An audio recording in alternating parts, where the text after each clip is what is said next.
Halo, kembali lagi bersama saya Latifianto. Di episode kali ini aku mau membahas soal betapa pentingnya menjadi percaya diri, menjadi optimis, selalu berpikir positif dan menjauhi sikap-sikap pesimistik. Sikap tanpa harapan dan memandang segala sesuatu dari sisi buruknya saja. Tentu apa yang saya sampaikan ini bagi sebagian orang adalah sesuatu yang klise, topik klasik yang nggak penting. Justru karena ini topik klasik, persoalan yang klise Pak, maka banyak orang dalam hidup ini yang merasa bersikap seperti itu. Bersikap tanpa harapan dan pesimis adalah cara terbaik mengantisipasi masa depan yang tidak menentu. Cara terbaik untuk mengantisipasi sakit hati dan kecewa. Orang-orang ini menganggap bahwa dengan bersikap pesimis, mereka setidaknya bisa merancang plan lain, tidak terpaku pada satu plan yang sudah dibuat. Ya, saya setuju bahwa dari setiap kita harus punya rencana cadangan di luar rencana utama. Itu sudah pasti, dan siapapun setuju dengan kebijaksanaan itu. Tapi masalahnya bukan seperti itu, Pak. Yang terjadi adalah ketika seorang pesimis merencanakan sebuah pencapaian, mereka takut untuk bermimpi lebih tinggi. Mereka takut untuk merencanakan sesuatu yang luar biasa besar karena, ya tadi, pasti banyak masalah yang akan terjadi. Yang ikut, yang bisa menghambat tercapainya sesuatu yang besar itu. Jadi pasti kalau misalnya mau naik lebih tinggi, pasti badainya juga lebih besar. Dan orang-orang pesimis itu lebih fokus pada badai yang akan mengikuti kalau misalnya kita punya pencapaian atau rencana pencapaian yang sangat tinggi. Di fokusnya pada badai yang akan menyertai pencapaian itu. Oleh karenanya, kemudian mereka bikin rencana atau tujuan lain yang lebih sederhana, yang tidak butuh banyak effort usaha. Ini bukan perkara mereka mampu membuat rencana cadangan, rencana utama, misalnya bukan, Pak. Ini tentang bagaimana orang-orang pesimis itu tidak mau menetapkan tujuan terlalu tinggi, karena pasti banyak rintangannya. Sehingga mereka kemudian memilih tujuan yang rintangannya lebih kecil, yang risikonya lebih kecil. Bisa kalian amati dalam pemikiran seperti ini, mereka sudah sejak awal itu mengantisipasi kegagalan. Jadi konstruksi pikirannya bukan tentang bagaimana menangkap peluang kemenangan, tapi malah sejak awal sudah fokus pada bagaimana mengantisipasi kegagalan. Mengantisipasi angin yang lebih besar, mengantisipasi badai yang makin besar. Pasti kata-kata yang dikeluarkan itu adalah kalau bermimpi atau punya cita-cita itu jangan terlalu tinggi, jangan muluk-muluk.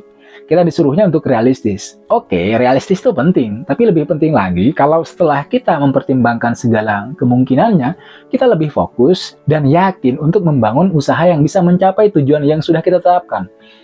Orang optimis itu bukan orang yang anti pada kegagalan, bukan. Orang yang tidak mempertimbangkan sama sekali kemungkinan akan gagal, bukan. Mereka itu memikirkan akan potensi kegagalan. Tapi mereka berusaha keras untuk meminimalisir akan kemungkinan datangnya kegagalan itu. Sehingga sejak awal mereka sudah fokus dan menangkap peluang untuk menang. Sehingga yang terjadi adalah selalu tumbuhnya harapan di dada mereka.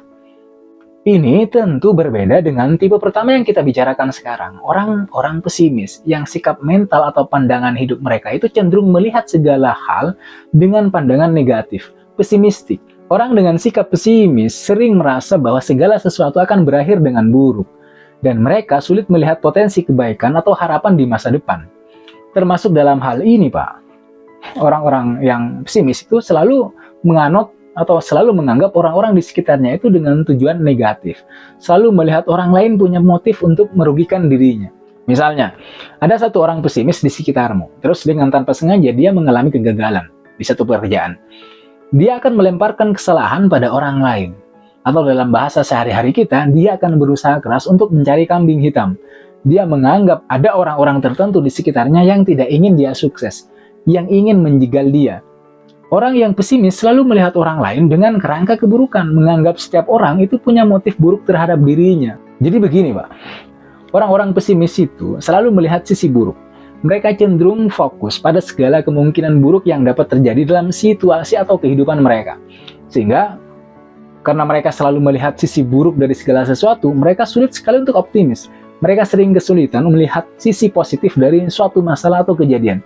Termasuk dalam hal ini, mereka cenderung memiliki pandangan negatif tentang diri sendiri, tentang orang lain. Kecenderungan mental seperti ini itu sudah jelas dapat mengurangi motivasi dan semangat untuk mencoba atau meraih tujuan, karena mereka merasa bahwa usaha tersebut akan sia-sia.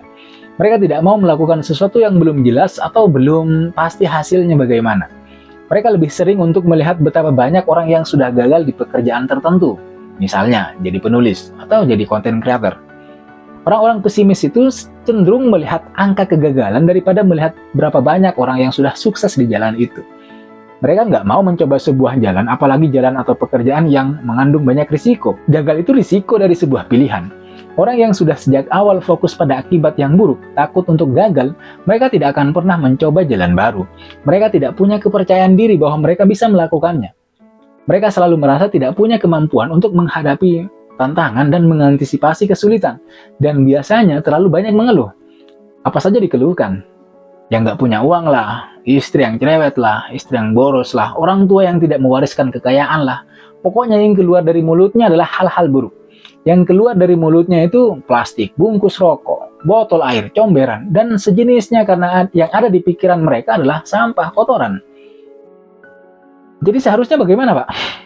Lawan dari kata pesimis ini adalah optimis. Jadi seharusnya orang-orang yang selalu bersikap pesimis ini harus bisa sedikit demi sedikit menanamkan mental dan cara hidup yang berpangkal pada rasa optimisme.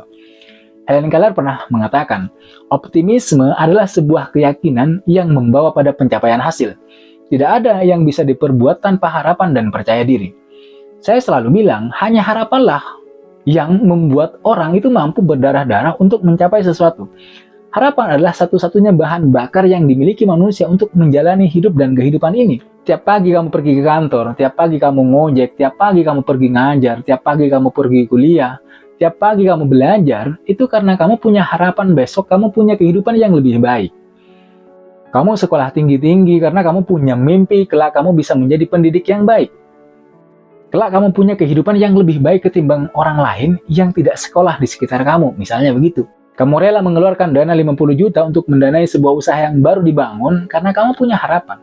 Karena kamu yakin usaha itu setidaknya akan berhasil. Kamu yakin dan punya harapan besar. Dana yang kamu keluarkan di awal itu akan kembali seiring usaha itu terus bertahan dan berkembang. Harapan itu gambarannya seperti ini, Pak. Apapun yang terjadi di masa lalu, segelap apapun hidupmu kemarin, sepahit apapun pengalaman yang kamu punya 2 hari lalu, besok, kelak, masa depan itu selalu manis, terang, dan penuh harapan. Orang-orang yang mampu tidur nyenyak di malam hari, itu karena mereka punya harapan besok pagi, matahari akan terbit dan segala sesuatu akan berjalan dengan cara yang baru. Kok bisa? Kamu harus yakin, setiap detik, setiap menit, setiap hari, setiap tahun, itu datang dengan kesempatan, momen, dan keajaibannya masing-masing. Tugasmu adalah menangkap momen itu, menangkap dan menggunakan kesempatan itu, menangkap dan menggunakan setiap keajaiban yang datang.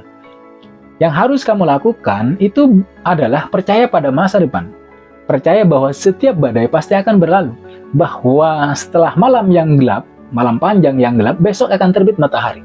Ketika gelap datang, yang kamu lakukan bukan meratap dan menyumpahi kegelapan kenapa begitu cepatnya ia datang. Kenapa begitu cepatnya waktu berlalu. Kenapa begitu cepatnya malam datang sementara kamu harus mengumpulkan segera mungkin uang untuk membeli rumah. Sementara kamu belum memperoleh apa-apa hari ini untuk membeli rumah impian yang kamu sudah tetapkan itu. Bukan itu yang harus kamu lakukan. Yang harus kamu lakukan adalah memperbaiki dan membenahi diri. Melakukan evaluasi lahir batin. Mereka bertanya kepada diri mereka, itu pertanyaan-pertanyaan yang bersifat konseptual. Why and what if? Bukan pertanyaan-pertanyaan yang bersifat teknis seperti what and how. Nah, dalam segala hal yang harus kamu lakukan bukan mencari kambing hitam. Bukan melempar kesalahan pada orang lain atas kegagalan yang sedang kamu alami. Bukan. Kalau kamu berfokus untuk mencari kambing hitam, fokus pada masalah, energimu akan habis untuk hal-hal negatif. Energimu akan habis untuk memikirkan keburukan, kekurangan yang kamu punya. Kamu terus-menerus tenggelam dalam kegelapan. Kamu tidak akan pernah melihat secercah pun harapan. Karena kamu tidak pernah melihat harapan dalam hidupmu. Pengalaman pahit itu bukan sebuah panduan yang harus digunakan untuk melihat kehidupan. Itu selamanya begitu, bukan. Misalnya, di masa lalu, kamu merasa bahwa Tuhan tidak hadir ketika kamu miskin. Tuhan tidak datang waktu kamu melarat. Tuhan tidak mengulurkan tangannya saat kamu kesulitan untuk makan. Lalu kamu bilang bahwa kamu tidak percaya pada Tuhan. Kamu tidak percaya pada agama. Jangan jadikan dendam pribadi, kekecewaan pada masa lalu sebagai alasan untuk membenci Tuhan dan lalu tidak mempercayainya. Jangan jadikan kekesalan pada masa lalu sebagai tameng dan alat untuk tidak percaya pada terang dan manisnya masa depan. Itulah teman-teman sekalian, betapa pentingnya kita untuk memiliki keyakinan dan harapan pada setiap apa yang kita lakukan. Bahwa tidak ada yang sia-sia di dunia ini. Segala sesuatu punya sebab akibat. Jika sebab itu baik, maka baik pula akibatnya.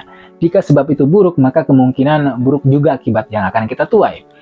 Itu saja teman-teman, semoga bermanfaat. Sampai jumpa di video berikutnya.